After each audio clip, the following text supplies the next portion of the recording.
Okay, this is my presentation on questioning.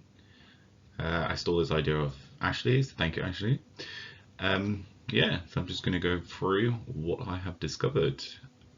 So I decided to start with a quotation that I thought was quite interesting to select. It is better to have a classroom full of unanswered questions than unanswered answers. Obviously, as a teacher, you would rather have a classroom full of unanswered questions. That's something for you to build on and something for you to answer and teach students, enable them to learn by answering those questions or enabling the students to answer those questions. So there's nothing worse than sitting in a classroom and everybody's silent, nobody has any questions, and you're stood there like a lemon going, anybody? Anybody? No. So that is why I chose that quotation. That's from Morgan and Saxton. So pedagogic focus is questioning with this PowerPoint. So questions are an integral part of classroom life. We all know that. We're teachers. We use questions every single day. We use questions in our life. So it's not just specific to teaching, but however, in the lesson, they are a key feature of a classroom, and it's essential to have questioning in your lesson. I highlighted certain sections of the text that I thought were key areas, such as they are also one of the elements of effective formative assessment. It's probably the most used element of formative assessment in a classroom for teachers. I know for me, I was quite heavy with my questioning in my lessons. So if I didn't have that, then my lessons would have probably been quite bad. It's a pedagogical skill, a crucial one. But it's not just a case of asking questions. From what I found out, it's not a case of saying, oh, what is this and what is that? It's developing the questioning and really delving deep into the key areas of the topic that you're teaching. So learning about questioning and researching questioning is crucial to really get the answer that you're trying to draw out correctly, rather than it being just a standard normal answer that you can't really build upon. Questioning is just not for students, but it's also for teachers as well. It enables us to see how the learning is going and what the children or students are learning. That was from, I can never say that name, something and Warwick. The well-known questioning framework is Bloom's cognitive taxonomy.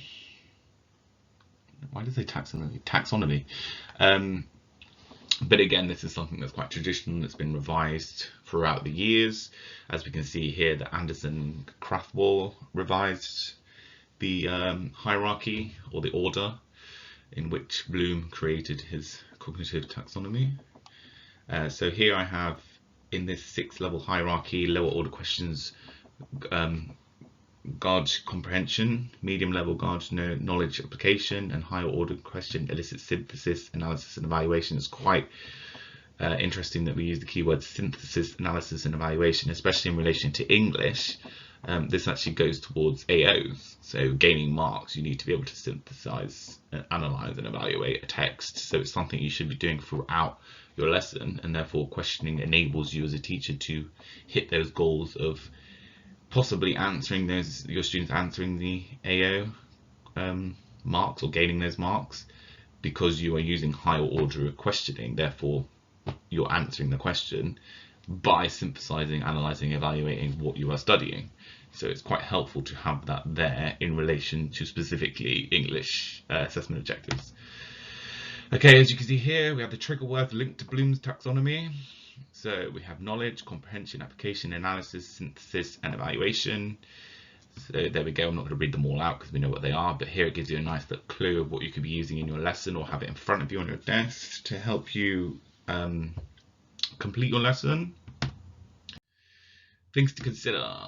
So Hanel and Hanel's highly effective questioning method shows how teacher questions promote student engagement. So it shows pretty much what your students are doing in the lesson and how they are progressing. I've already mentioned it about progressing in their learning. It shows how they're engaged with the topic. If they are listening, you can catch them out, the naughty ones that are not listening, especially in reading, etc. So yeah, it promotes student engagement, especially if you use certain aspects of questioning. You can catch people out, which I've done a lot of times. Dialogic teaching uses skills questions to extend thinking, like answers to teachers' questions are built on rather than merely received. So I use this quite a lot in my lessons. Is I'll ask a question, they will reply to what I've asked, and then I'll build upon that to develop their answer further. or I'll give a piece of I don't know, some information, and then I will ask a question that builds on that information rather than just repeating what I'm saying. Questions are among the most powerful tools we have, and adopting best practices will significantly enhance the quality of teaching and learning. We all know this as teachers, they are the most powerful teaching tool that we have. We ask questions, we get the answers, we know what learning is happening in the classroom. So just some examples: no hands up, in the hot seat, ask the expert, ask the classroom, think, pair, share, phone a friend, eavesdropping, question box, here is the answer, what is the question, more than me. This is just a few selected ones. There's 10, there's many, many more. I mean, from the website and on, I've forgotten the word now, the website that you created, Keith, that we're putting this on now, is the information on there. There's so many other examples of questioning in the classroom. Usually teachers, especially me, I don't know if other people are the same, but usually pick a certain few that you usually do in every single lesson. So I usually adopt the no hands up. That way anyone can answer, and I can see who has answered questions because I'll tick their name off, and then I know who hasn't answered and who has. Think, parents, share is standard. People do that everywhere, not just in education, but also in meetings, etc. Ask the classroom is good. I like this one because it stimulates everyone in the room, and everybody is talking, everybody's contributing, and you can walk around and listen to the conversations that are going on and see that everybody is partaking in it. I quite like number 9. Here is the question. Here is the answer. What is the question? So we're doing it back to front. So that's really making the student think in terms of what is that question. We know the answer, so we need to create that question to get that answer. So it's making them think much more on how that question is formed, which I think is very useful, and I might try this one later on. I haven't used it before. Yep, so they're just some. There's many you can choose from. Nice little wiggle. Criticism. There is criticism for everything in teaching. It would be pretty boring if everything was perfect and we'd all be the perfect teachers, but we're not. So researchers assume that a level of question is determined by the type of cognitive process which is needed to answer the question. So like I said before, it's not a case of just asking a question and getting an answer. There's lots of things behind asking that question. You need to really think and plan about what kind of question you're going to be answering.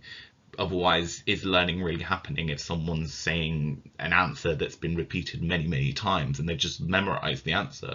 You know, we really need to look at the logical analysis here of the questioning type that you're using. Otherwise, it's not really going to work.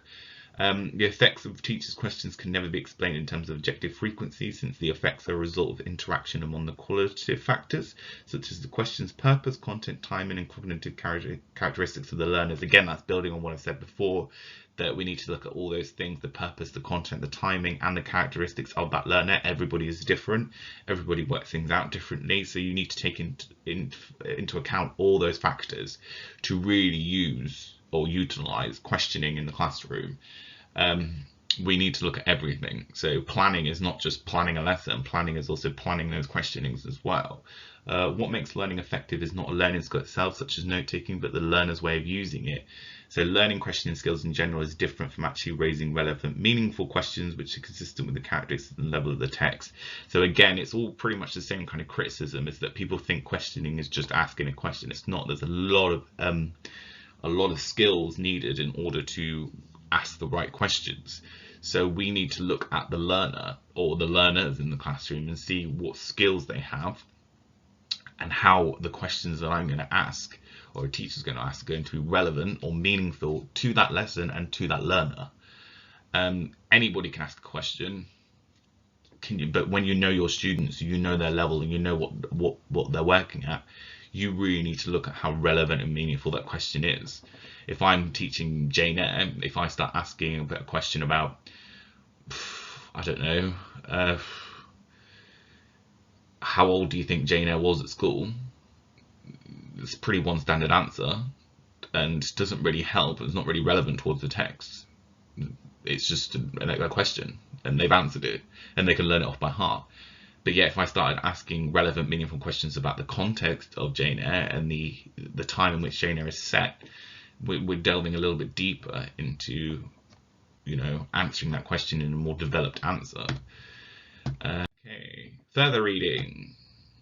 So here we go, websites. many resources on questioning, but I just picked out a few that I like. So Shirley Clarke's Education, there's lots on there. And then if you want to look at Bloom's taxonomy, there's also a website there for you to look at. And articles is Teaching Children to Learn by Nelson Forms.